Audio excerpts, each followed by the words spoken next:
मेरा नाम देव है। राजा रघुवंशी की हत्या हुई और सोनम रघुवंशी पर उसका आरोप लगा। शिलोंग ले जाकर के उसने अपने शानदार से पति को मौत के घाट उतार दिया। लेकिन राजा रघुवंशी के दोस्त ने जो बताया वो बेहद सुनने वाला और चौंका देने वाला सच है। क्या सोनम रघुवंशी शादी से पहले ही इशारा कर रही थी कि वो राजा रघुवंशी से शादी नहीं करना चाहती थी? इस वीडियो में आप समझेंगे। मेरा नाम देव है, रिलेशनशिप कोच हूँ, मोटिवेशनल स्पीकर हूँ और बातचीत करता हूँ। आपके समक्ष बात करके लोगों की चीज़ों को हल करने की कोशिश करता हूँ। पहले आप विस्तार से समझिए। राज से मोहब्बत करती थी, राजा से शादी और उसके बाद राजा की हत्या। लेकिन इन हत्याओं के बाद, इस हत्या के बाद बहुत कुछ सामने आया जिस पर यदि पहले से विचार कर लिया जाता, पहले से सोच लिया जाता, पहले से समझ लिया जाता तो शायद चीजें कुछ और तरीके की होती, यानी चीजें बदल सकती थी।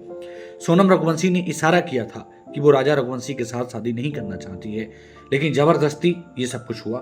और जबरदस्ती इस तरीके से हुआ कि जो राजा का दोस्त था उसने बताया कि सोनम रघुवंशी शादी से पहले मुश्किल से उससे 10-5 मिनट बात करती थी, यानी राजा से। भाई, जिस लड़की से आपकी शादी हो रही है, जिस इंसान को आपके पूरे साथ जीवन भर रहना है, पूरा जीवन आपके साथ गुजारना है, वो इंसान आपको इतना कम समय दे रहा है, इसके पीछे क्या वजह हो सकती है? लेकिन फिर भी राजा को लगता था कि सोनम बिजी रहती है, मेरे पास भी थोड़ा कम समय है, शादी के बाद शायद सोनम संभल जाएगी और चीजें बदल जाएंगी। लेकिन उस बेचारे को क्या पता था वो काली डायन है और चीजें और खराब होती गई। सोनम रघुवंशी वहां उसको एहसास कराना चाहती थी you are a not a important person. लेकिन शादी में जिस तरीके का बिहेव किया वो कहीं भी एहसास नहीं होने दिया उसने कि वो राजा के प्रति गंभीर नहीं है। वो राजा को लेकर के ऐसा लग रहा था कि जैसे बहुत खुश है और राजा से शादी करना ही चाहती है।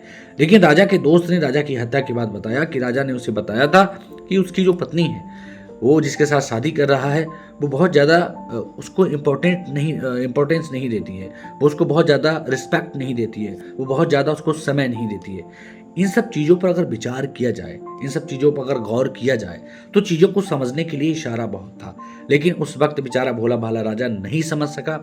शादी से पहले ही सोनम ने कर दिया था ये बड़ा कांड। अब आप समझ सकते हैं, जो लड़की आपको समय नहीं दे रही, जो लड़की आपके साथ टाइम स्पेंड नहीं कर रही, जो आप पे कॉल से बात करने से कतरा रही है, वो विवाह के बाद क्या आपको खाक ठीक रखेगी, क्या आपको खाक सही रखेगी? ये सब चीज़ें विचार करने वाली थी। लेकिन राजा बेचारा नहीं समझ सका और राजा मौत के गाल में समा गया। इसके लिए आप किसको जिम्मेदार मानते हैं? राजा रघुवंशी और सोनम रघुवंशी की कहानी पूरी देश सुन रहा है। आपके हिसाब से अब कौन गलत है, आप समझिए। यहाँ थोड़ा विचार करने की ज़रूरत है। बहुत ज़्यादा भोला बनने की ज़रूरत नहीं है, बहुत ज़्यादा सादा बनने की ज़रूरत नहीं है, बहुत ज़्यादा सिंपल बनने की ज़रूरत नहीं है, बहुत ज़्यादा किसी पर ट्रस्ट करने की ज़रूरत नहीं है, एकदम से डूब जाने की ज़रूरत नहीं है। यदि राजा पहले से इस चीज़ को समझ लेता कि उसके साथ कुछ अनहोनी होने वाली है, उसके साथ इस तरीके की बात हो रही है कि उसको समय नहीं दिया जा रहा है, तो चीज़ें बदल सकती थी। अगर आपकी भी रिश्ते में कोई अनबन है, आप मुझे फॉलो कर लीजिए, मेरे वीडियो को शेयर करिए। अंधे गूंगे बहरे इस समाज के लिए इस वीडियो को शेयर करिए कि छोटी सी बात ही इशारा देती है कि चीज़ें कितनी खराब हैं, चीज़ें कितनी अच्छी हैं। राजा रघुवंशी के जीवन को बचाया जा सकता था यदि शादी से पहले कुछ चीज़ों पर विचार कर लिया जाता। सोनम भी इसके लिए जिम्मेदार है, सोनम का पूरा परिवार भी जिम्मेदार है। अभी वो इस चीज़ को मान नहीं रहे हैं, वो कह रहे हैं हमारी बेटी को फंसाया गया है। देव के साथ इस वक्त आप बने हुए हैं। आपके हिसाब से कौन इसके लिए जिम्मेदार है? कमेंट सेक्शन में जाकर के जरूर लिखें। हमारी वीडियोस अगर आपको पसंद आ रही हैं, हमारी चीज़ें आपको समझ आ रही, दोस्तों घर परिवार में कलह होती है, रिश्ते खराब होते हैं, रिश्तों को संभालने की जिम्मेदारी आप सबकी है। तो दोस्तों चीज़ों को संभालिए, चीज़ों को बचाइए। आज के लिए सिर्फ इतना ही। फिर मिलूंगा नए वीडियो के साथ, तब तक के लिए नमस्कार।